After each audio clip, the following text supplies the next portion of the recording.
Mamili ka, Tupe. Sasama ka sa akin o papatayin ko ang lola mo? Walang pinagbago sa akin. Tupe, ako pa rin to, si Lynette na kababata mo. Handa akong gawin ang lahat para maging tayo lang. Kaya kong ibigay sa iyong sarili ko ngayon din kung gugustuhin mo. Hindi yan ang anak mo, Rodora. Halimaw ang nasa loob ng kabaong na yan.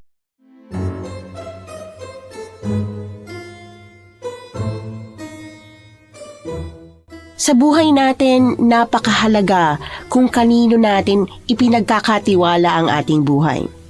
At doon nga pumapasok ang ating mga tunay na kaibigan. Hindi man natin sila kadugo.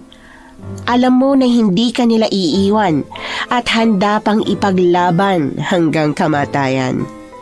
Ganyan po ang tema ng ating kwento ngayon. Pero bago ang lahat, kung bago ka pa lang dito sa channel, please like, subscribe, and hit the notification bell para updated kayo sa bawat kwentong ilalabas. May bago tayong kwento 2 o 3 beses sa isang linggo. At ngayon, para sa tampok nating kwento.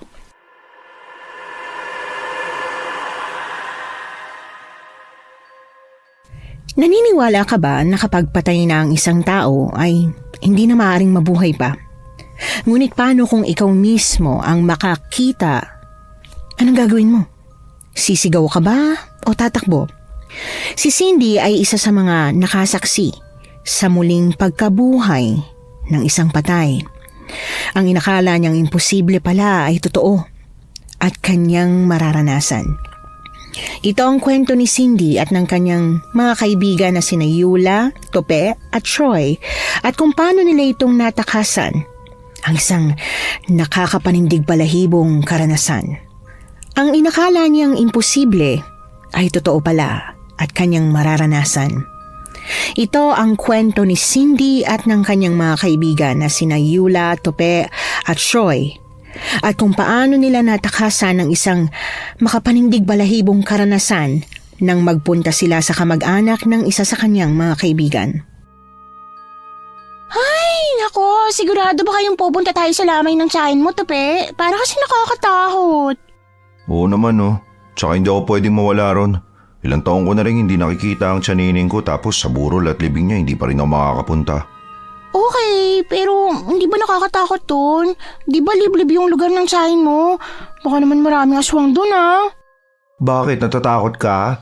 Naku, mas matatakot pa sila sa'yo. Nasabi mo? Mas nakakatakot pa ako sa kanila. Hoy, FYI, kakaibang beauty ko nag-iisa lang to, no? Tsaka maraming lalaking nagkakandara pa sa akin, no? Baka sabihin mo, mga unggoy ang nagkakagusto sa'yo. Oo, tama na yan. Mamaya yan, mauwi na naman kayo sa pagtatalo. Lalo ka na, Troy. Ay naku, maganda naman si Yula at walang problema sa kanya, no? Baka mga mata mo lang may problema o di kaya... baka may gusto ka sa kanya. Ew, sa mukhang yan magkakagusto ako? Never, no? Ang sabihin mo kasi bading ka, nagpapanggap ka lang na lalaki. Kaya nga wala kang girlfriend Dahil totoo, ang totoo, isa kang bakla. Ano sabi mo? Hoy, babaitang kurdapya, hindi ako bading, no? Kung kagaya mo lang din, kahit hindi na ako magka-girlfriend. Halata naman sa'yo Tingnan mo, nakatakin pa yung damit mo tapos yung mga kamay mo. Ay my gosh, halata ka na, te. Oops, tama na yan. Tara na dahil malayo ang probinsya. Baka gabihin pa tayo sa daan. Oo nga, tama na yan. Ay, sandali lang friends. Magme-makeup lang ako sandali para naman pagpunta natin doon, fresh na fresh ako. Di tulad ng isa dyan, haggard ang fez. Bakit mo? Akala mo naman pogi. Natatawa na lamang ako sa kalokohan ng mga kaibigan ko, Miss Anne. Wala namang problema sa akin kahit ganun sila. Dahil ang importante, sanay na ako. Maraming kalokohan si Troy at masasabi mong isa siyang pusong babae dahil sa mga kinikilos niya. Palagi niyang inaasar si Yula. Si Topi naman ay introvert. Saka kahit saan man kaming kasiyahang magpunta, tahimik lang. Samantalang si Yula naman ay naglalaro naman ng ganda-gandahan. Palagi itong nakapustura. Kaya madalas itong tawaging clown dahil kung ano-ano na lang ang pinapahid sa kanyang mukha. Maganda naman sana, kaya hindi ko alam kung bakit pa siya nagme-makeup. At ako naman ay patomboy-tomboy dahil hindi kasi ako mahilig sa dress at mahilig mag-makeup. Siga nga ako kung maglakad. Sanay kasi ako na palaging t-shirt at pantalon lang ang aking sinusuot.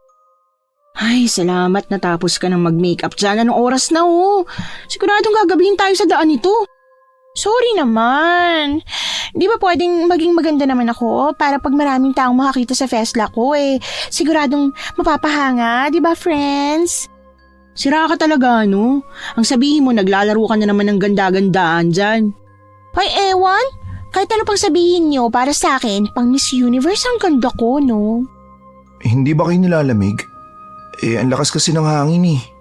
Loko ka talaga. Ewan ko sa inyo, buti pa tong si Tupi, napakatahimik. Kung gayahin nyo na lang ang pagiging introvert niya, di masaya sana. Hindi lang yan nagsasalita pero natatawa yan sa'yo. O tama na yan, sumakay na kayo sa sasakyan. Oo na, ito na, sasakay na. Sobrang excited na naming magkakaibigan kahit napupunta lang kami upang makipaglamay sa patay.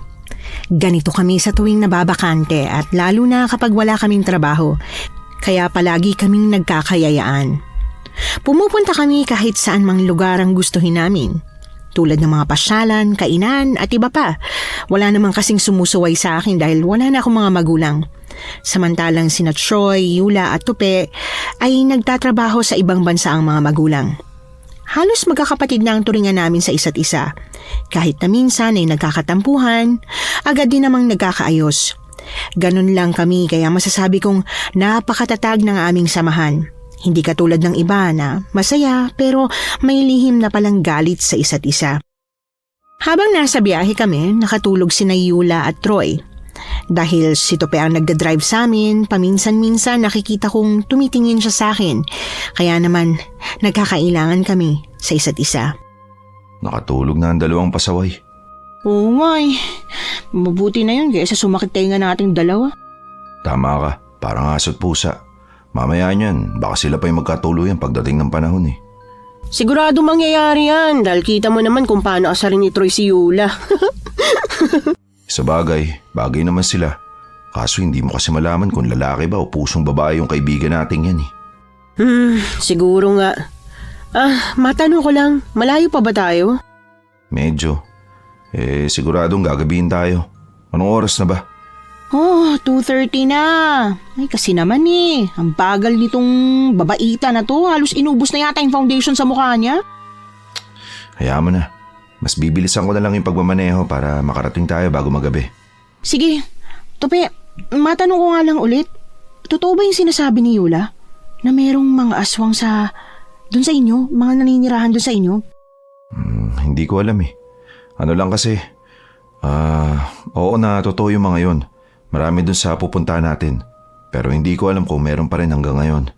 Kasi napakatagal na panahon na akong hindi pa nakakapunta ron eh. Siguro naman sa panahon na to wala na sila, no? Hello? 2009 na Kaya wala nang ganun. Halos nga karamihan ng taga Manila hindi naniniwala sa mga aswang eh. Oo, tama ka. Pero pagdating natin ron, maaari ba akong humingi ng pabor? Ano yun? Maaari mo ba akong tulungan sa dalawang yan? Alam mo naman palagi nagsasabong yan eh. Dinaig pa yung mag-asawa. Sige, walang problema. Para tuloy tayong guardian nitong dalawa. Dinaig ko pa yung may isang dosena ng anak sa kakabawal dito sa dalawang to eh. Hayaan mo na. Wala na tayo magagawa sa mga yan. Sadyang matitigas lang yung ulo nila at same na same pa. Tama ka. Kung sila magkakatuluyan, siguradong maingay ang bahay nila araw-araw. Loko ka talaga. Matanong ko lang.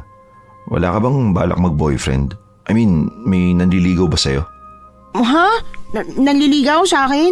Yak! Di ko kailangan ng lalaki sa buhay ko, no? Sakit lang sa ulo. Tsaka, nandiyan naman kayong tatlo eh. Bakit? Nagka-boyfriend ka na ba? Wala, no?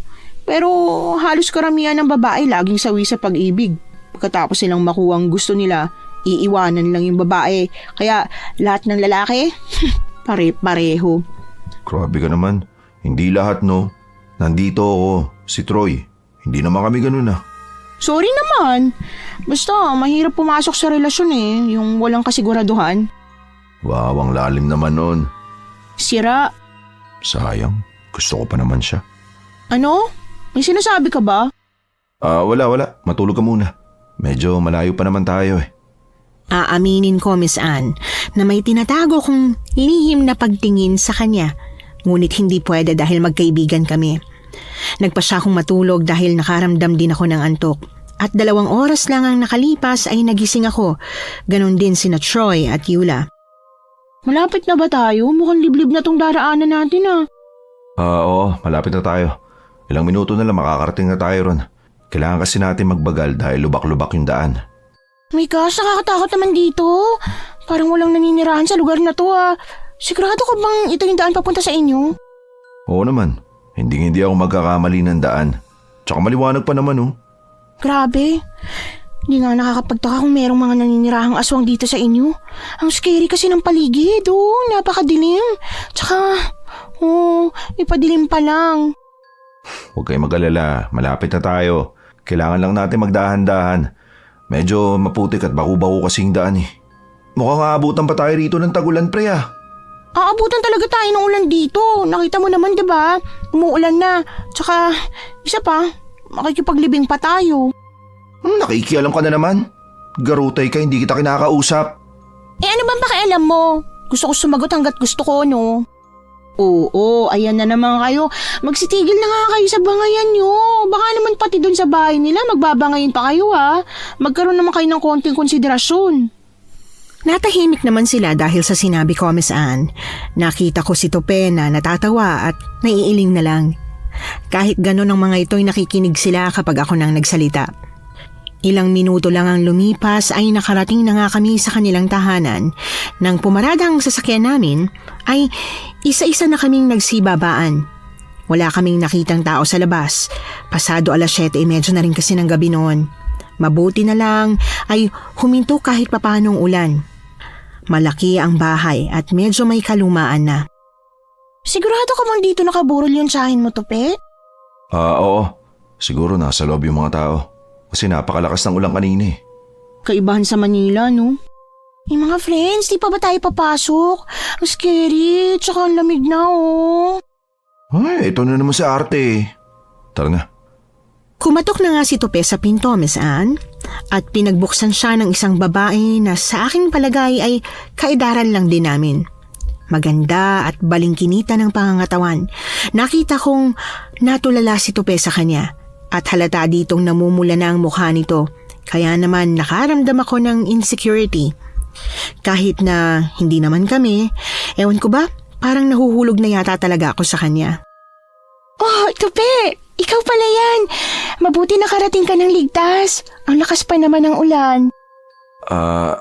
Opo. Diyan po ba nakaburol si Tia Nenang, miss? Oo, dito nga. Teka, huwag mo sabihin na hindi mo ako nakikilala. Tama ka. Sa bagay. Ang tagal na kasi nating hindi nagkita eh. Ako to, si Lynette, kababata mo. Ay, pasensya ka na. Marami kasing nagbago sa'yo eh. Kaya hindi kita nakilala. Ako ayos lang. Ay, may kasama ka pala. Mga kaibigan mo? Oo, mga kaibigan ko. Okay, sige. Pumasok na kayo. Hinihintay ka na ni Lola Rodora mo. Nang pumasok kami sa loob, Miss Anne, ay agad kaming tumungo sa kabaong kung saan nakalagak ang labi ng tiyahin ng aming kaibigan na si Tope. Maganda ang tiyahin niya at hindi mo akalaing may edad na. Konti rin lang ang taong nakipaglamay doon. Si Tope naman ay iyak ng iyak habang pinapakalma ito ng kanyang kababata. Kaming tatlo naman ni Yula at Troy tumungo muna sa likuran upang umupo sa bakanting upuan at doon muna nagbulungan. Aswerte ni Tope, no? Napakagandang babae ng kababata niya. Ano sa palagay mo, Cindy? Bakit akong tinatanong mo? Wala lang. Alangan naman tong si Kordapia yung tanongin ko. Nasama na naman ako. Pwede ba, Troy? Kung wala kang magandang sasabihin na, tumahimik ka. Sinabing tumigil kayong dalawa ang kulit niyo, no? Ito kasi, hindi tumitigil. Kala mo naman magandang lalaki. Bakla! Ikaw mukhang Kordapia dahil dapa ang ilong mo. Mukhang baboy ramo. Ano sabi mo? My brother is not a pig. Ang kapatid ko ay tao, hindi baboy damo. Baliw. Tumigil na nga kayo. Hoy, nakakabulaho kayo ha. Mahiya naman kayong dalawa. Nakatingin na sa atin yung mga tao. Ito kasing bakla na to. Ikaw yun. Kurdapi ang baboy mo. May palaman-laman ka pang my brother is not a pig. Sabihin mo, lakas ang tama mo. Magsitigil nga kayo, nakakahiya. Kahit na anong suway ko, hindi sila nakinig at nagpatuloy lang sila sa bangayan. Hanggang sa may isang matandang babae ang lumabas sa isang silid. Nakakatakot ang mga tingin nito na parabang lalamunin kami ng buhay. Galit itong lumapit kaya natahimik naman ang dalawa naming kaibigan. Sino kayong mga napastangan na nanggugulo sa burol ng anak ko? Pasensya na ho sa ginawa ng kaibigan namin. Pasensya. Kayo'y mga estranghero. Saan lupalop ba kayo nagmula? Bakit kayo napadpad dito sa lugar namin? Hindi ba kayo naturuan ng mga magulang nyo na gumalang, lalo na sa patay? Ang lakas ng mga bunganga ninyo. Mano po. Pasensya na po kayo ha. Mga kaibigan ko po sila. Ikaw pala, Tupe. Mga kaibigan mo palang mga bastos na ito. Pasensya na po la. Pero mababait naman po sila. Mababait? Saan banda? Mukhang tiga Maynila nga ang mga yan. No, pakisabihan na huwag bastos, nakakahiya sa mga nakikipaglamay. Hola, pasensya na po. Pasensya na ho. Hayaan niyo pagsasabihan ko yung mga kaibigan namin. Hiyang-hiya ako sa mga nangyari, Miss Anne. Nakita ko ring natahimik ang dalawa at halos hindi na makatingin dahil sa kahihiyan sa kanilang ginawa. Inirapan pa nito kami bago tumalikod. Si Tupi naman ay humingi sa amin ng paumanhin at pagkatapos ay dinala kami nito sa silid na aming tutulugan. Pagpasensyaan nyo na lang ang lola ko ha. Sus, ayos lang pre. Kami ang dapat humingi ng paumanhin dahil sa inasta namin.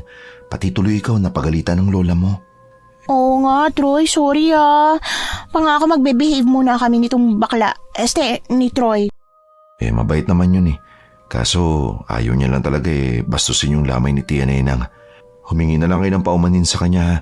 Saan nyo, mawawala ang init ng ulo nun. Iyaan mo bukas na bukas kami ng paumanhin sa kanya.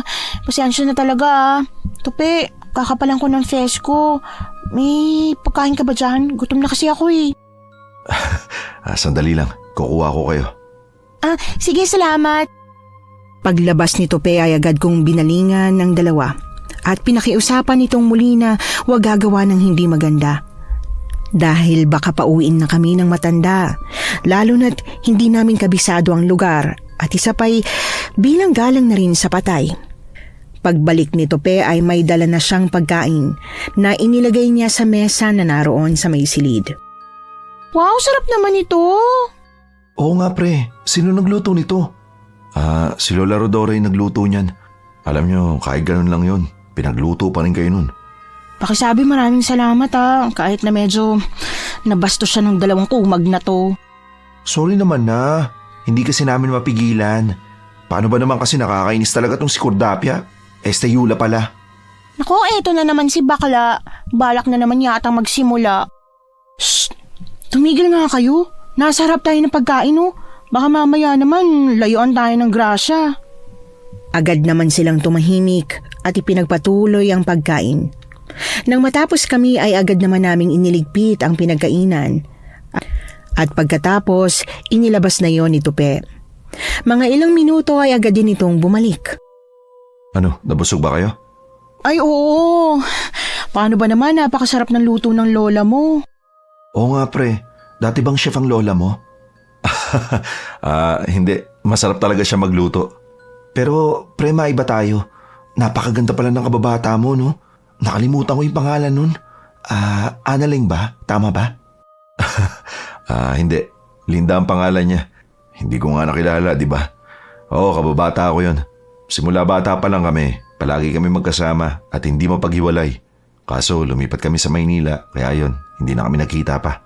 Grabe, akalain mo isang diwata?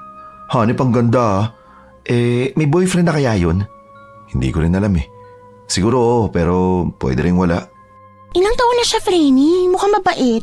Pakilala mo naman kami sa kanya bukas Sige, walang problema. Paano? Labas muna ako. Kung gusto niyo, sumama na lang kayo. Ay nako, hindi na. Siguro bukas na lang. Nakakapagod din kasi sa biyahe. Matutulog na lang muna kami. O sige, kayong bahala.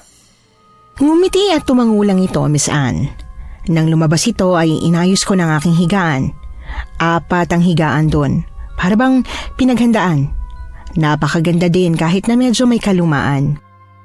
Alam niyo mga friend, ang ganda talaga ng bahay nila Tupe, no? Biruin niyo, kahit may kalumaan na, ang bongga pa rin ang dating. Ay, correct. Siyang tunay. Kaso mukhang masungit ang lola niya. Oo nga talaga natakot ako. Yung mga tingin na matanda parang kakainin tayo. Loko, ang sabihin mo, nagalit kasi sa inyo ni Yula dahil sa bangayan niyo. Hayaan mo na, Cindy. Nangyari na eh. Hihingi na lang kami ng paumanhin bukas. Ay sige na, matulog na kayo. Dahil hindi naman pwedeng kakain na tatambay lang tayo dito, no? Kailangan nating tumulong para hindi magalit yung lola ni Tupe. Mabuti at naisip mo yan. Ang galing mo talaga. I believe. Loko talaga to. Pambawi nyo na lang sa nagawa nyo, no? Sige na, matulog na tayo. Nauna nang natulog ang 2 kong asungot na kaibigan, habang ako naman ay hindi pa rin makatulog. Ewan ko ba? Siguro'y hindi talaga ako sanay matulog sa ibang bahay. Para bang namamahay ako. At hindi ko na malayan na lumalalim na ang gabi. Nang hindi pa rin ako makatulog ay nagpasya akong tumayo upang tumungo kay Tupe. Wala ito roon, maging si Lynette. Ang naisip ko noon ay umuwi na ito. Kaya naman hinanap ko si Tupe upang makipagkwentuhan sana hanggang sa tumungo ako sa kusina na hindi ko sana ginawa. Nakapatay ang ilaw at may 2 anino kong nakita. Napatakip ako sa bibig ko sa aking nakita. Si Tupe at si Lynette ay naghahalikan. Kaya naman nagtago ako sa gilid kung saan hindi nila ako makikita. Dinig ko rin ang kanilang pinag-usapan. Namiss kita, Tupe. Ang tagal ko tong hinintay. Para maamin ko sa'yo na gusto kita. Talaga? Hindi ko akalain may pagtingin ka rin sa akin. Alam mo ba, nung kabataan pa natin, may gusto rin ako sa'yo.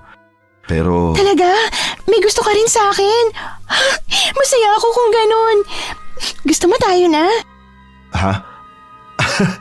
Parang ang bilis naman yata ng gusto mo. Pwede bang manligaw muna ako bago maging tayo? Naku, hindi na kailangan ng ligawan. Ano ka ba? Hindi na uso yun. Mahal kita. Mahal mo rin ako.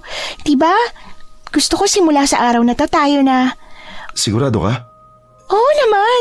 Saka, kilala naman natin ang isa't isa, diba? Gusto kong ibigay sa'yo yung sarili ko, Tupe. Hindi ba masyadong mabilis yun? Kanina lang tayo muli nagkita Tsaka marami nang nagbago simula nung huli tayo nagkita. Walang pinagbago sa akin. Tupe, ako pa rin to. Si Lynette na kababata mo. Handa akong gawin ang lahat para maging tayo lang.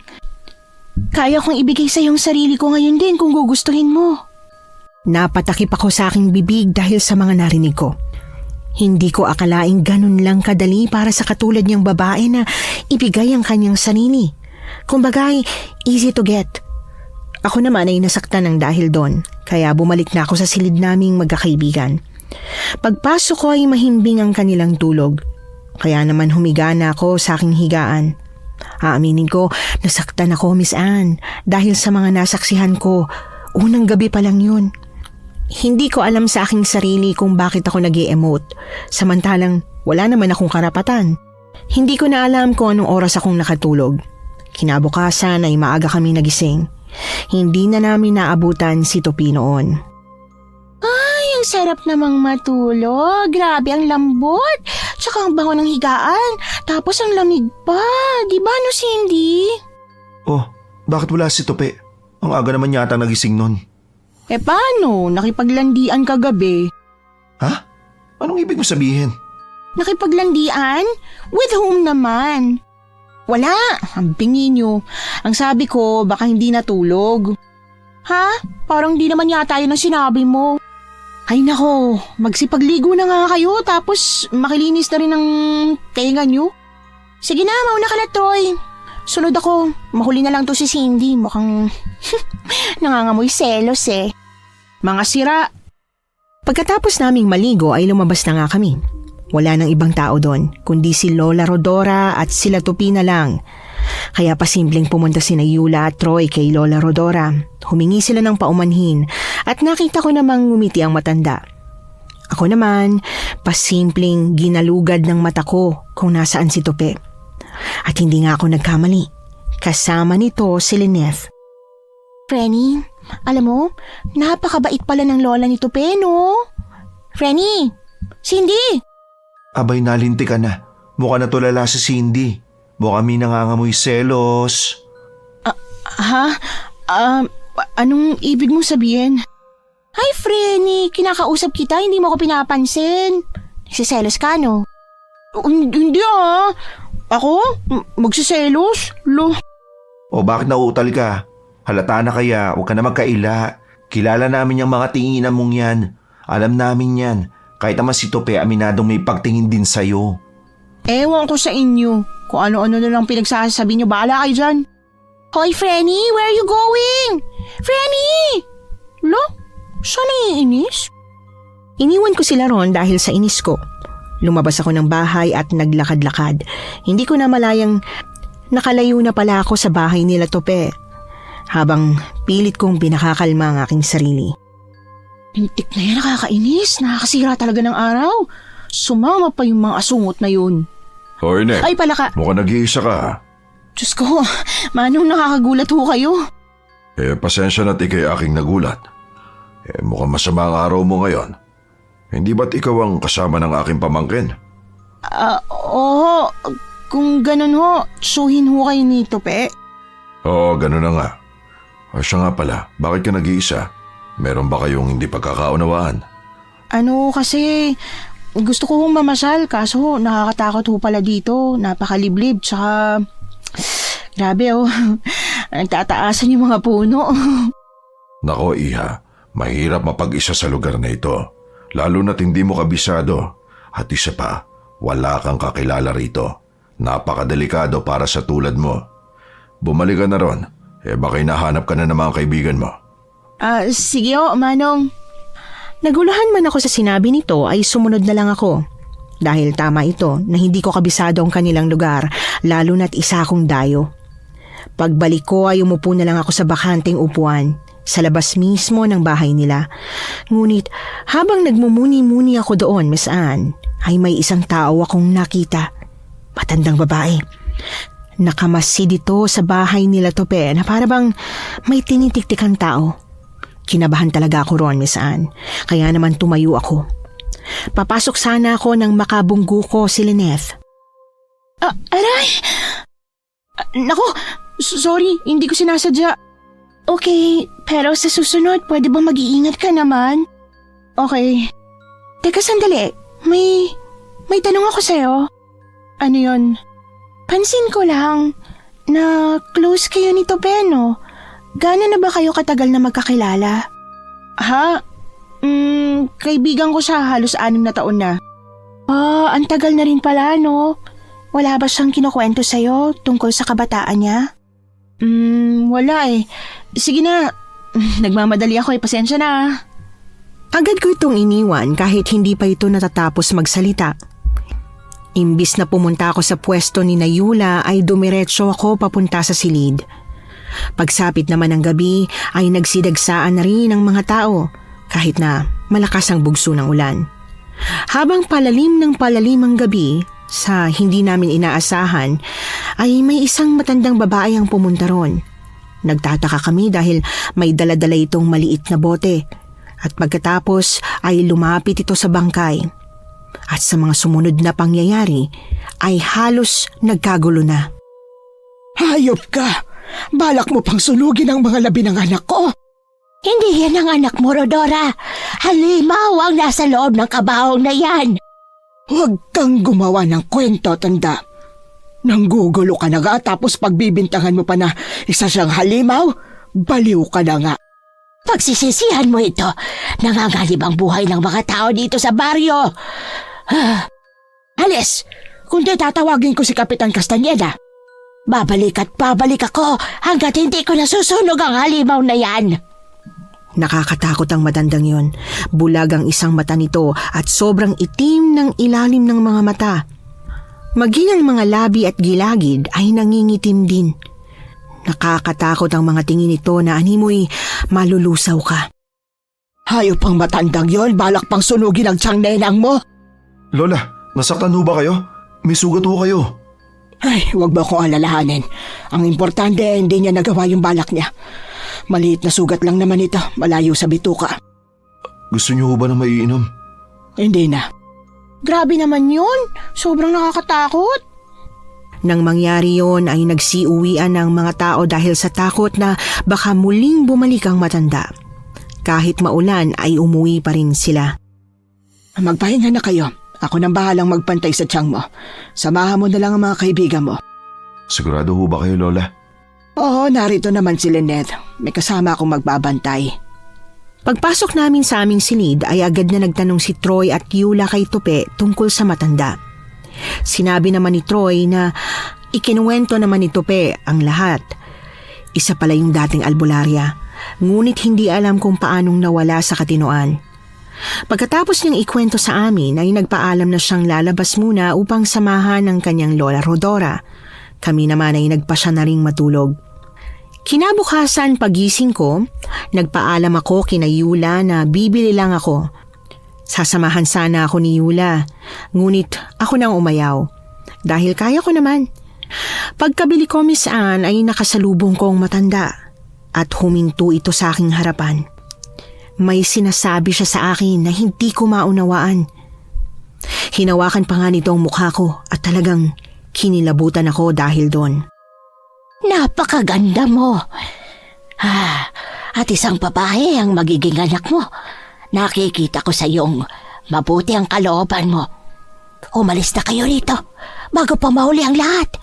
Delikado kayong magkakaibigan. Hindi na sana kayo pumunta pa rito. Anong ibig niyo sabihin, Manang?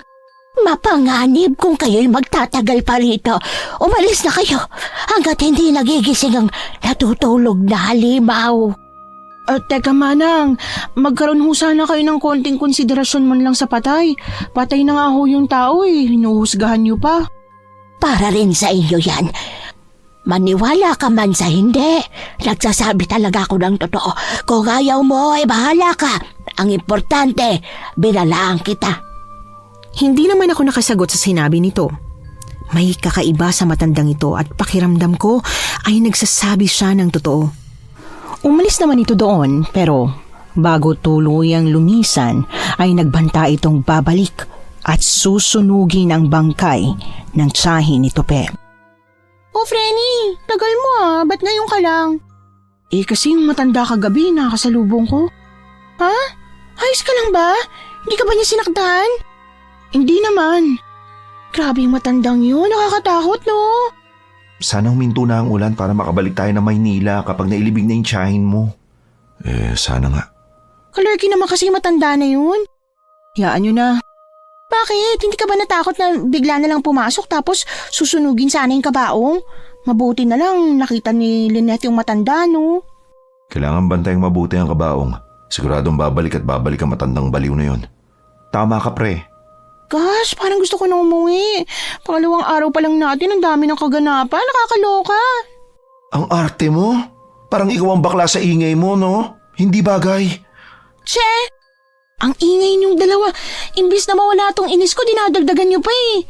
Ay nako, hindi niyo na lang kasi aminin sa isa't isa na may pagtingin kayo eh. Hindi yung dinadaan niyo sa bangayan. Para kayong aso't pusa na nag-aagawan sa panis na ulam. Hala siya? Grabe ka naman. Cindy, hindi kami bagay, no? Because she's a girl like me. Duh! Hoy, Kordapia! Hindi ako bakla, pwede ba? Ay, nako, tumigil na nga kayo. Please lang, kung gusto niyo magbangayan, doon kayo. Doon, sa labas. Sorry, friend. O sige, magpahinga muna kayo. Lalabas na muna ako. Sasamahan ko lang si na Lola. Sige. Inis na inis talaga ako noon kay Tupe, Miss Anne. Hindi ko alam kung gusto niya lang makasama si Lynette kesa sa amin at pakiramdam ko'y pinapamukha niya sa amin na parabang dinala niya kami dito na bilang bisita lang at hindi kailangang i-entertain. Pagsapit ng tanghali, tinawag na kami ni Tupe. Ngunit ako'y tahimik lang at hindi kumikibo. Maging sa pagkain hanggang sa kami ay matapos. Nagtataka sina Troy at Yula dahil sa pagiging tahimik ko. Pagsapit ng gabi ay marami ng tao na nagsisipuntahan kahit na napakalakas ng ulan sa labas.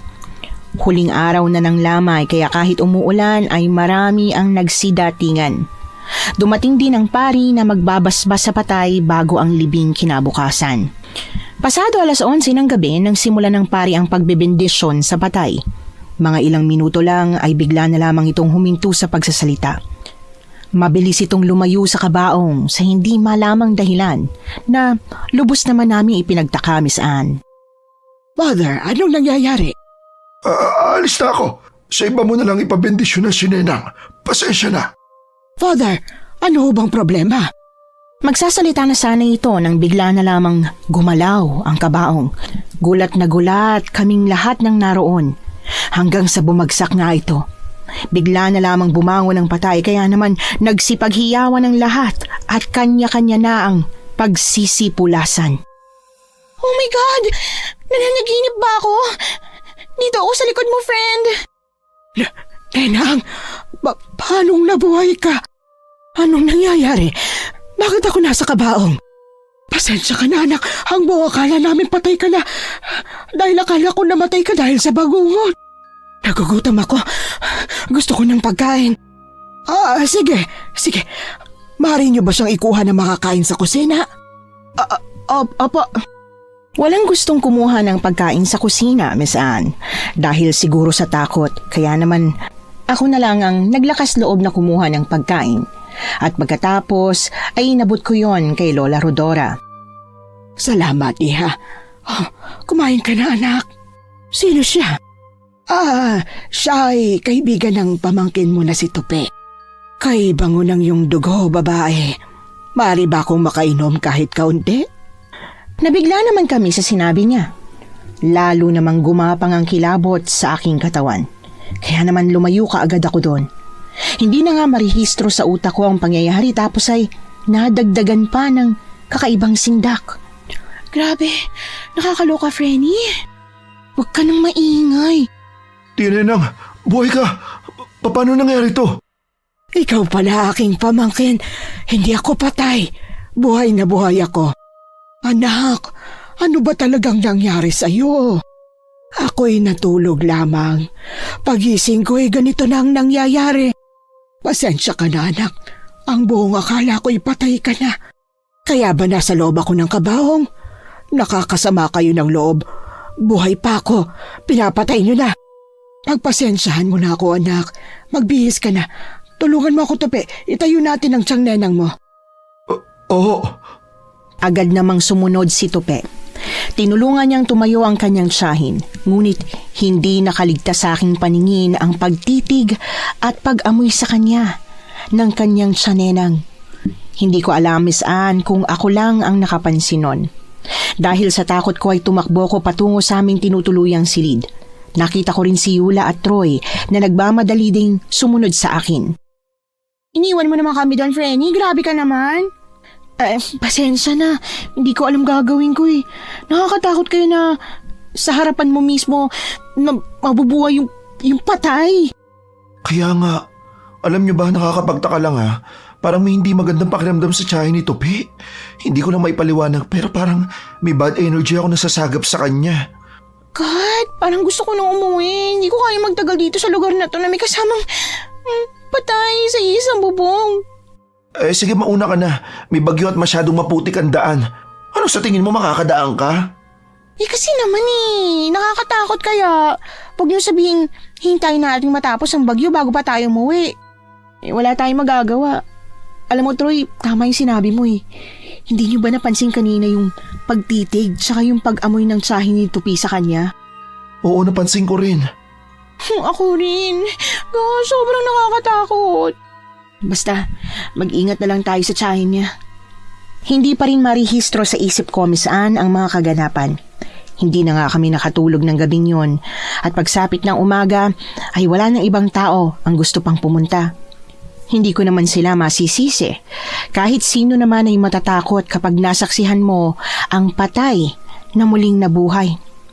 Ilang oras ang lumipas ay napansin kong abala ang mga kaibigan ko na masayang nakikipagkwentuhan at tumutulong kay Lynette. Grabe, para kang anghel. Nako, salamat. Ikaw din naman. Naku, Lynette, huwag ka magbibiro ng ganyan. Baka maniwala yan sa'yo. Grabe ka naman sa akin ikaw nga bakla. Oh, pati ba naman sa harap ni Lynette magtatalo kayo? Nakakaawa naman kayo. Teka, hindi ba 4 kayo? Nasaan na yung isa? Teka, ano ba nangyayari kay Cindy? Alam nyo ba? Oo naman, pero hindi namin sasabihin, no?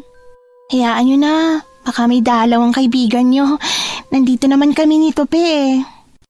Masama ang kutob ko sa babaeng yon, Miss Anne. O sadyang galit lamang ako dahil sa relasyon niya kay Tupe. Hindi na ako lumabas pa ng sili dahil wala ako sa mood para makipag-bonding sa kanila. Pagsapit ng gabi matapos kaming kumain, agad din kaming pumasok sa silid na aming tinutuluyan at ikinandado naming mabuti ang pinto at maging ang bintana. Naroon din si Tupe. May dala siyang alak na dinala niya raw umano at itinago sa kanyang bag para hindi makita ng kanyang lola. Oh, gusto nyo ba mag-inom? Bakit? Meron ba tayong iinumin? Oo, meron. Basta wag lang kayo maingay. Nagpasok na ako kanina ng gagamitin natin nang hindi alam ni Lola. Hanip ka talaga, Frenny. Mabuti na lang, may dala kang ganyan. Alam mo, nininervyos ako dahil sa nangyari kanina. Alam nyo, kahit naman din ako. Pero masaya ako dahil nabuhay si Tia Nenang. At least kahit papano, may kasama si Lola kahit na bumalik pa ako muli sa Maynila. Sa bagay, pero may iba tayo. Mukhang nagkakamabutihan na kay ni Lynette, no? Hindi pa, no? Hindi nga. Parang sa nakikita at napapansin namin, parang kayo ni. Tatapatin kita, Tope. Alam mo, hindi kayo bagay. Ay, oo, pre. Hindi nga kayo bagay ni Lynette. Kung gusto mo sa akin na lang siya. Hindi kayo bagay, no? Bakla ka kaya at mahinhin. Sa tingin mo, magkakagusto siya sa katulad mo? Susinggit ka lang kasi sa'yo walang nagkakagusto. O yan na naman kayo eh. Pero sige, susubukan kong ilakad ka sa kanya hanggat nandito tayo. Seryoso? Hindi nga, pre. Parang sa tingin ko may gusto ka rin sa kanya eh. Oo, pero... Sabi ko na nga ba eh. Huwag mo na subukan, Troy. Mag-move on ka na. Nakikinig lang ako sa kanila, Miss Anne. Hindi ako kumikibo. Oo, aaminin ko na gusto ko talaga si Tupe. Pero alam kong huli na ang lahat. Ang kaibigan ko namang si Yula ay alam kong ako ang pinapakinggan. Nahalata ko yon nang sinabi niya na mag-move on na ako. Nakakaawa mang isipin pero tama siya. Kailangan ko na nga mag-move on sa taong alam ko na hindi sa akin magkakagusto. Nako, hindi pa kasi ako tapos sa pagsasalita. Hindi ganun yun. Oo, aminin kong nakagusto ako sa kanya. Pero noon pa naman yun. Sa ngayon kasi may napupusuan na ako eh. Hala, sino? Pwede mo bang sabihin sa amin? Dali na. Parang di kaibigan, oh. Naku, huwag ka ng chismosa. Di naman pwedeng lahat na lang. Kailangan nating alamin. Bakit ba? Kaibigan naman natin siya eh. O sige na nga, huwag mo na lang sabihin ang pangalan niya. I-describe mo na lang yung katangian niya para naman may idea kami. Sige. Alam nyo, may katangian siya na matagal ko nang hinahanap sa isang babae. Mabait siya, maganda, sexy, at hindi mahilig mag-makeup. Actually, bihis lalaki siya eh. Pero sa tingin ko, wala pa siyang balak mag-boyfriend. Ay naku po, parang may idea na ako. Frenny, tanong lang, mahal mo na ba? Oo, matagal na. Kaya alam nyo, kahit na nagkita kami ng kababata ko si Lynette, hindi napalitan ang pagtingin ko sa kanya. Abay dapat lang, mas boto kaya kami sa kanya kaysa sa Lynette na yun, no? Alam mo, itagay na lang natin yan. Tama ka. Hindi ko alam, Miss Anne, kung matutuwa ba ako o hindi. Ang kaibigan ko namang si Yula ay sinisiko ako, pero hindi ko to pinapansin. Nagsimula na nga silang uminom. Tinagayan ako ni Tupe na hindi ko sana tatanggapin, pero nginitian niya ako, kaya tinanggap ko na lang. Kasabay ng paglalim ng gabi ang pagkalasing ni Yula at Troy. Marahil ay dahil nakatatlong bote rin kami ng emperador. Inalalayan lang namin ni Tupe ang dalawa sa kani-kanilang higaan at pagkatapos ay nagligpit na ako ng aming mga pinag-inuman. Hihiga na rin sana ako nang tawagin ako ni Tupe, Miss Anne. Tutulog ka na? Oo. Pwede bang mamaya na lang? Kasi gusto kita makausap eh. Para saan? Inaantok na kasi ako eh. Alam mo, pansin ko iniiwasan mo ako. Galit ka ba sa akin? May nagawa ba ako sa'yo? Ha? Wala. Ano bang sinasabi mo? Alam ko hindi kung anong dahilan. Huwag kang mag-alala, lalayuan ko na si Lynette. Ewan ko sa'yo. Matulog na tayo, lasing ka na. Akmang matutulog na ako, Miss Anne, nang hilahin ako nito at sa hindi inaasahan ay hinalikan niya ako. Mabilis akong tumayo, Miss Anne, dahil sa pagkabigla. Sorry. Ayos lang. Sige, matulog ka na. Siguro pagbalik na lang natin sa Maynila. Sige. Matutulog na sana kami nang makarinig kami ng kaluskos na nagmumula sa bintana. Noong una ay hindi namin pinapansin, ngunit habang tumatagal ay mas lalong lumalakas ang kaluskos, kaya naman dahan-dahang tumungo si Tupe sa bintana upang silipin sa maliit na siwang kung saan nagmumula ang kaluskos na yon. Pagkasilip ni Tupe ay agad siyang napalayo. O bakit? Anong nakita mo? Shh! Hinaan mo lang ang boses mo. Bakit nga? Ano bang nakita mo? Wala, hayop lang. Sige na, matulog ka na. Huwag mo nang alalahanin pa. Ha? Hindi kita maintindihan. Bakit parang nabigla ka sa nakita mo? Baka hindi ka maniwala eh. Sige, sabihin mo na. Ano nga yun? Aswang. Aswang ang nakita ko. Ano? Aswang? So, totoo nga. Shh! Huwag ka masyadong maingay. Siguradong naririnig niya tayo. Matulog ka na. Ako nang bahala magbantay sa inyo. Ha? Hindi. Hindi ako makakatulog. Natatakot ako baka pasukin tayo ng aswang na sinasabi mo. Dali ka dito sa tabi ko. Naku, wag na no. Baka anong isipin ng dalawang asungot na to. Kahit na nangangatog na ang tuhod ko, Miss Anne, ay hindi ako pumayag na tumabi sa kanya. Pero nang muli kong marinig ang kaluskos at pag-angil ng isang nilalang sa labas, ay bumalikwas ako sa aking higaan at patakbong tumungo kay Tupe. Natatawa ito kahit na sa ganoong sitwasyon kami. Tabi lang tayo ah. Huwag kang malikot, baka mahulog ako dito. Oo naman no. Huwag kang mag-alala. Wala akong gagawin sa'yo. Sabi mo yan ah. May tiwala ako sa'yo. Kaya huwag mong sirain. Ay, parang ang sakit nun ah. Huwag kang mag-alala, promise ko yan sa'yo. Walang labis, walang kulang. Pagising mo, buong-buo ka pa rin. Ewan ko sa'yo. Siguro naman, hindi makakapasok yung aswang dito, no? Hindi yan. Mga ilang minuto pang lumipas ay hindi na rin namin narinig ang ingay hanggang sa parehas kaming nakatulog. Pagsapit ng umaga, pagmulat ko ng mga mata ay napahiyaw ako nang unang bumungad sa akin ay ang mukha ni Troy at Yula na nakangising pinagmamasdan kami. Doon ko lang napagtanto na nakahiga ako sa mga bisig ni Tupe habang magkayakap kaming natutulog. Kaya naman mabilis akong bumangon. Sabi ko na nga ba eh. Hindi mo naman sinabi magtatabi pala kayo nitong si Tupe matulog. Kinikilig ako. May dapat ba kaming malaman sa inyo, ha? Wala no. Bahala nga kayo dyan. Hoy, Tops. Sabihin mo nga, ano nangyari sa inyo kagabi? Bakit magkatabi kayo? Alam ko na. Kita ko yung ngiti mo sa labi eh, ha? Sira. Hindi nyo naman sinabi na nag-loving-loving kayo kagabi. Ikaw talaga. Ano ba yung mga pinagsasabi mo? Tigil mo nga yan. Sige nga. Paano may papaliwanag yung nakita namin? Ano yun? Wala lang? Magkatabi kayong natulog tapos magkayakap pa? Hiyang-hiya ako nung mga sandaling yon, Miss Anne. Upang makaiwas ay lumabas na lamang ako. Naabutan ko naman si Aling Nenang na nakaupo sa kanilang sala at nakatulala. Maitim din ang ilalim ng mga mata nito. Babalik sana ako nang tawagin ako nito sa aking pangalan, kaya naman bumilis ang tibok ng puso ko noong mga sandaling yon. Lumapit ako kahit na labis ang pangangatog ng tuhod ko. Ano yun? Halika. Gusto kong makipagkwentuhan sa'yo. Ho? Lumapit ka. Bakit? Natatakot ka ba sa akin? Hindi ho.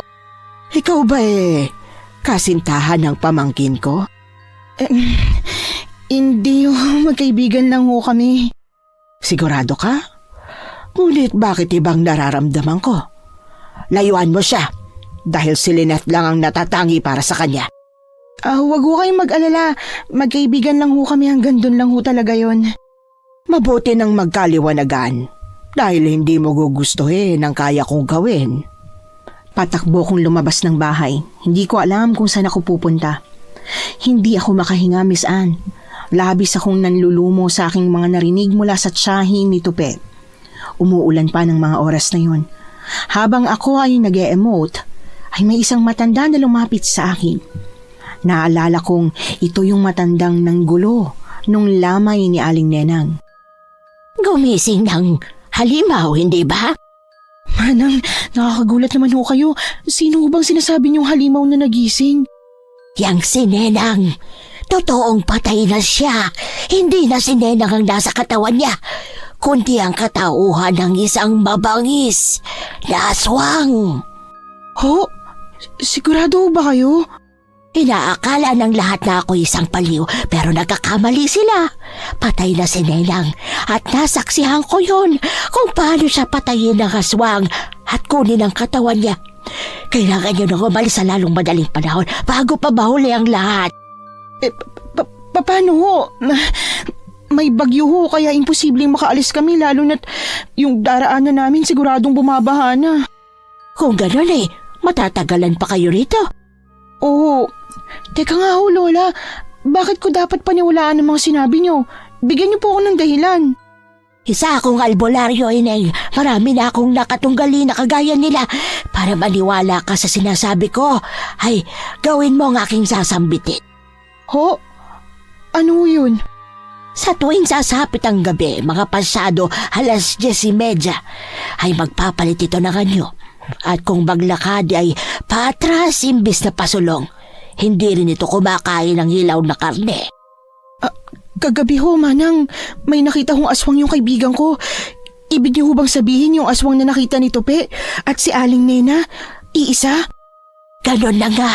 Sa pagsapit ng huling kabilugan ng buwan, asahan mong maraming dadanak na dugo. Kailangang puksain ang halimaw. Ang paraan upang mapaslang siya ay kailangan siyang sunugin. Hindi tumatalab ang asin at bawang sa kanya. Yun lang ang natatanging paraan. Tandaan mong sinabi ko sa iyo. Bumalik ka na sa mga kaibigan mo. Siguradong nag-aalala na sila sa iyo. Sige ho, Manang. Ay, sandali lamang. Tanggapin mo ito bilang proteksyon yung magkakaibigan. Ibigay mo to sa kanilang tatlo at huwag niyong huhubarin kahit anumang mangyari. Anumang sandali ay suot niyo upang hindi kayo lapitan ng aswang. Tinanggap ko yon, Miss Anne, at pagkatapos ay nagpaalam na babalik na ako. Hindi ko alam kung nagsasabi ba siya ng totoo o ginugood time lang ako. Pero sa tingin ko, totoo lahat ng mga tinura nito sa akin. Kabado akong pumasok sa loob. Mabuti na lamang ay wala ron si Aling Nenang. Kaya naman nagmadali akong pumasok sa aming silid. Nagulat naman sila nang makitang basang-basa ako. Kaloka ka, friend. Ang buo akala namin iniwan mo na kami dito. Saan ka ba galing? Mamaya niyan magkasakit ka sa sobrang lakas ng ulan sa labas, oh. Pati cellphone mo basang-basa na rin. Wala, sige na. Magbibihis lang ako. Grabe, no? Ang hot pala nitong si Cindy. Ang sexy. Dinaig ka pa, Cordapia. Sira. Maganda naman talaga friend natin, kahit walang makeup. Di ba, Tupe? Oo naman. Maganda naman talaga si Cindy. At hindi ko ikakaila yun. Kinilig ang tumbong ng isa dyan na nasa CR. Huwag kang ang ganyan. Mamaya mag-walkout na naman at maligo sa ulan. Sorry, Frenny. Pero okay lang yan. At least, may kayakap. Di tulad natin. Di kayo ni Troy ang magyakapan. Hindi siguro. Ew! Habang masayang nagbibiroan kami ay bigla na lamang kaming nakarinig ng Isang malakas na pagkatok mula sa pinto ng aming silid at dinig namin ang pagtawag ng tiyahin ni Tope na si Aling Nenang. Dahil dito ay agad akong kinabahan, maging sina Troy at Yula. Tope! Buksan mo ito. Gusto kong pumasok. Tope! Tupi, kinakabahan ako. Huwag mo siyang pagbuksan. Sandali lang, isuot niyo to. Teka, ano yan? Kanino galing yan? Basta, isuot niyo na lang yan. Huwag niyong uhubarin kahit anong mangyari.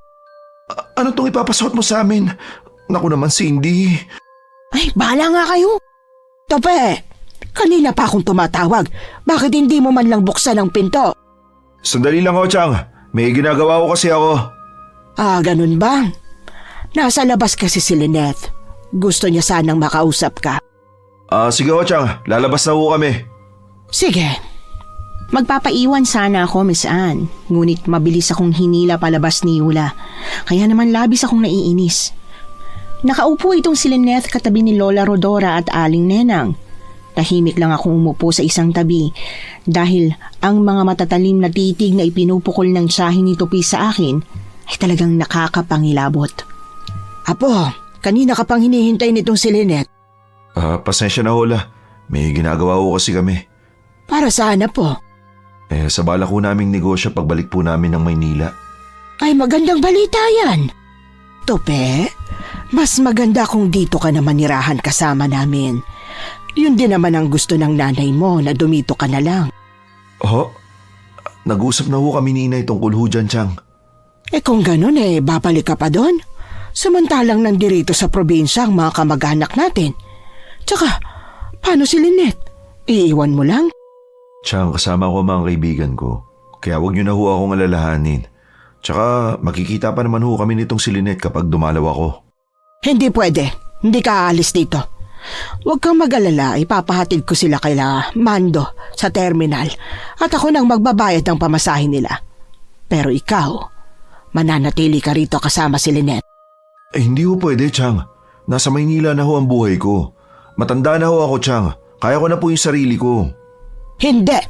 Hindi ka maaaring umalis dahil kailangan mong panagutan ang nangyari sa inyo. Naku, pre. Gosh, is that true, Tops? Oo, may nangyari sa kanila. At kailangang panagutan nitong si Tope. Pakiwari ko ay gumuho ang mundo ko, Miss Anne, sa mga nalaman ko. Hindi naman nagtagal ay bumalik na ako sa silid naming tinutuluyan.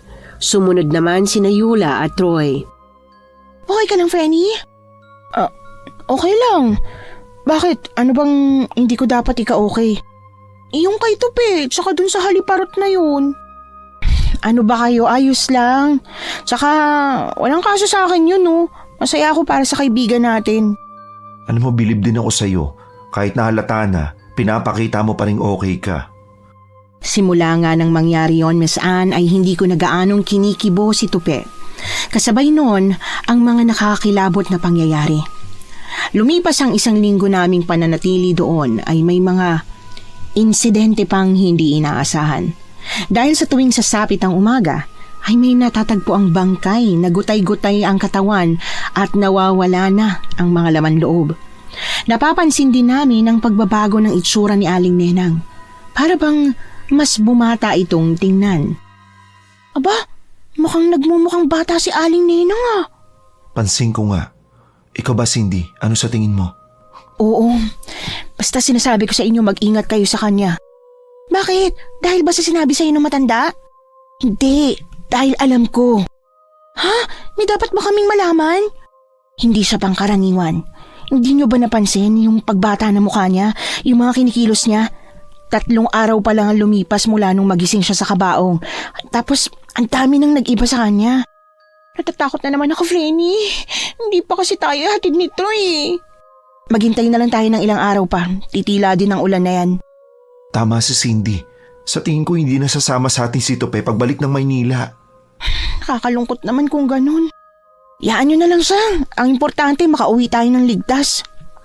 Kinagabihan, Miss Anne, habang mahimbing ang tulog ng mga kaibigan ko, nakarinig ako ng mga yabag na huminto sa pinto ng aming silid. Dinig kong pinipilit nitong buksan yon. Kaya naman bumangon ako at pasimpleng ginising ang mga kaibigan ko. Troy, gising! May tao sa labas! Ha? Tao? Shh! Huwag ka maingay. Gisingin mo yung dalawa. Mukhang nawalan ng kuryente. Hoy, gising Yula. Tope, gising. Bakit? May tao sa labas na gustong pumasok dito. Baka si Lola lang o si Tia Nenang. Tope! Tope, gising ka ba? Pwede mo bang pagbuksan ang tiyang mo? Chang, bakit po? Pagbuksan mo ako sabi. Wag! Hindi ka ba nakikinig? Tope! Pagbuksan mo ako sinabi. Pasensya na ho, Chang. Matulog na ho kayo. Bakit bang tigas ng ulo mo? Bakit ba ayaw mo akong pagbuksan? Hindi naman po sa ganun, Chang. Kung ayaw mo, mapapahamak ang lola mo. Hindi ito nakikinig, Miss Anne. Halos sirain nito ang pinto. Kaya naman nakaramdam kami ng takot, maging ang boses nito ay nag-iba rin, para itong nasa ilalim ng lupa. Pre, nakakatakot na. Anong gagawin natin? Hindi ko alam. Inaalala ko lang si Lola. Baka puntahan niya eh. Pero hindi tayo pwedeng lumabas ng ganun-ganun lang. Napakadilim pa naman. Ang scary. Huwag na lang tayo lumabas. Hindi pwede. Natigilan kami nang makarinig kami ng sigaw ni Lola Rodora. Humihingi ito ng tulong. Hindi naman nagdalawang isip na lumabas si Tupe kahit na anong pigil namin sa kanya, Miss Anne. Lola! Huwag kang lumapit, Apo. Hindi siya ang tiyanenang mo. Tumahimik ka, tanda. Umalis na kayo, Apo. Hayaan niyo na ako rito. Hindi kayo makakaalis dito.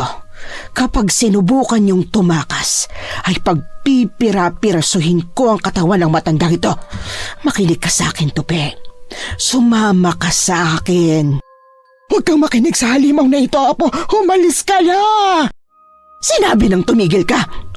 Kukunin ko si Tupe. Kailangan siya ng aming lahi. Kailangan nilang makasal ni Lynette upang matupad ang propesiya. Teka, hindi kita maintindihan. Chang, ano ba nangyayari sa'yo? Umalis na tayo, Tupe. Nakita mo naman na hindi siya ang tiyanenang mo, di ba? Tops, tara na! Tops, makinig ka naman. Mamili ka, Tupe.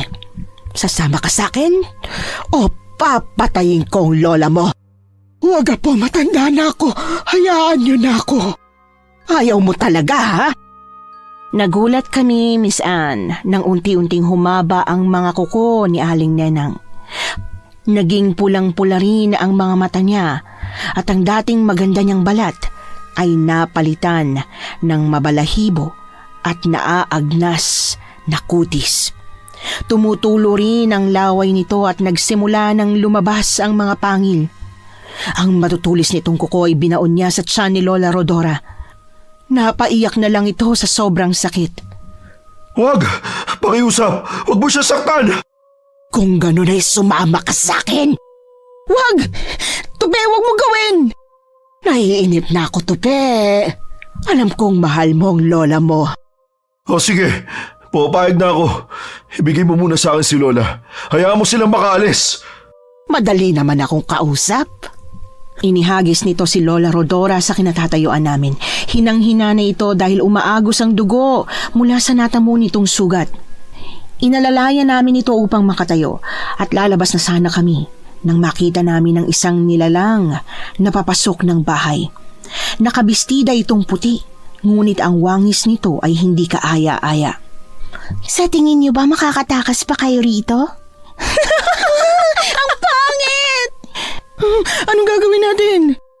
Huwag mo sirain ang napagkasunduan natin.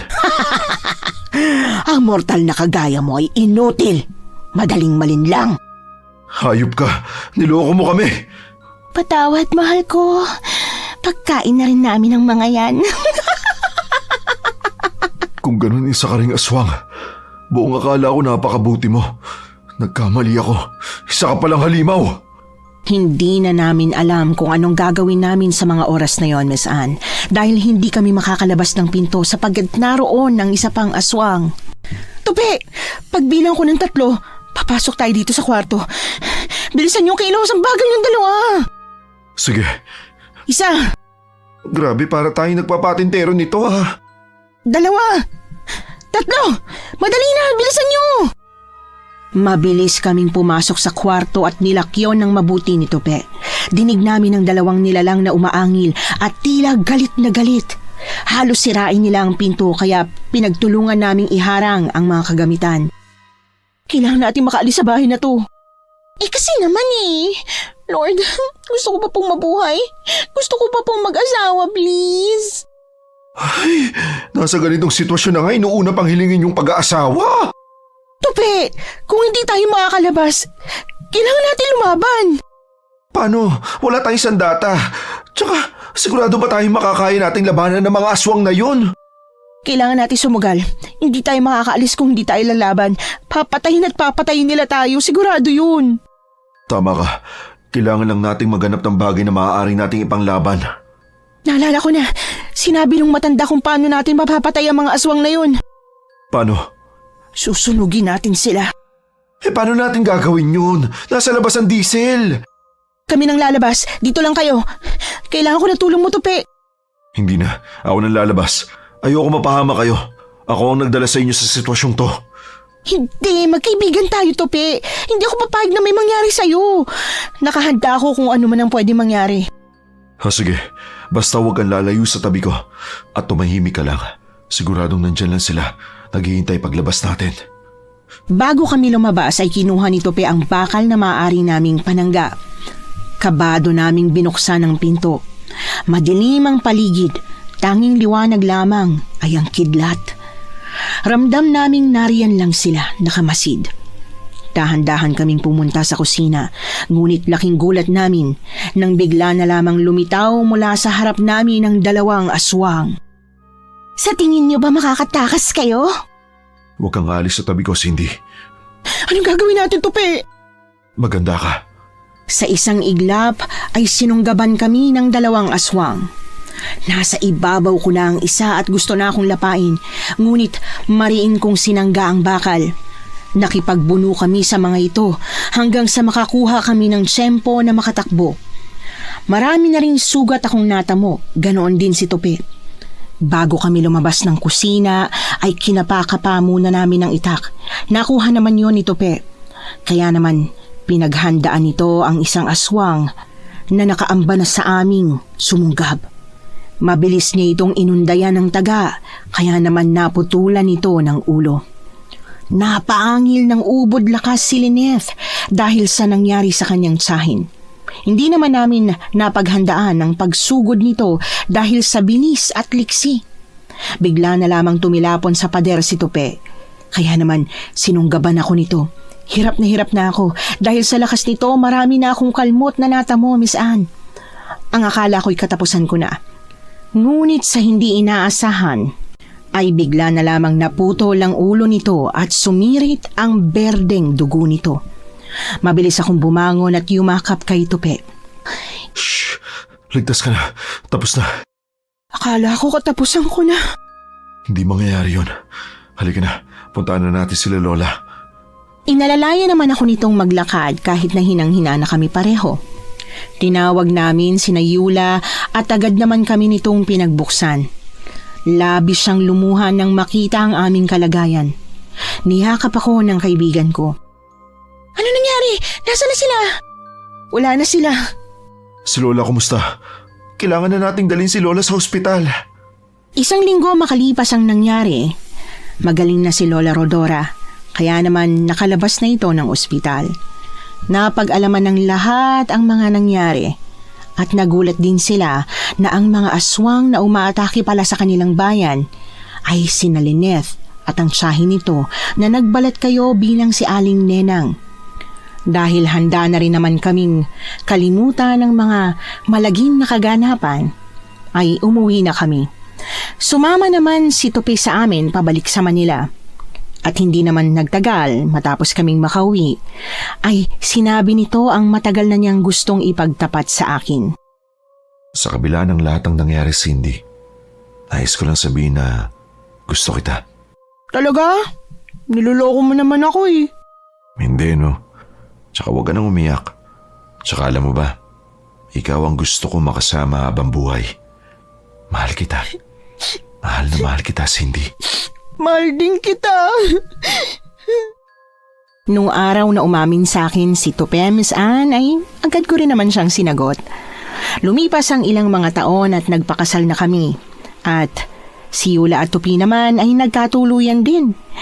Ngayon ay magkakaibigan pa rin kami at mas lalong napatibay yon ng karanasan namin na nangyari sa probinsya. Ngayon ay masaya naming ipinagpapatuloy ang aming buhay. Nagustuhan niyo po ba ang ating kwento ngayong araw? Kung oo ang sagot at hindi mo pa nagagawa, aba, subscribe na. Click the notification bell ha, para updated ka sa tuwing maglalabas kami ng bagong kwento. Click like at mag-iwan na rin ng comment. Masayang-masaya ako tuwing nagbabasa ng messages mula sa inyo. At kung may sarili kayong karanasan na gusto nyong ibahagi sa amin, email lang sa missanhorrorstories@gmail.com. Dire-diretso lang, missanhorrorstories@gmail.com. Malay nyo, sa susunod, yung kwento na ninyo ang binabasa namin para sa ating mga tagapakinig. Hanggang dito na lang muna at maraming salamat sa inyong panonood.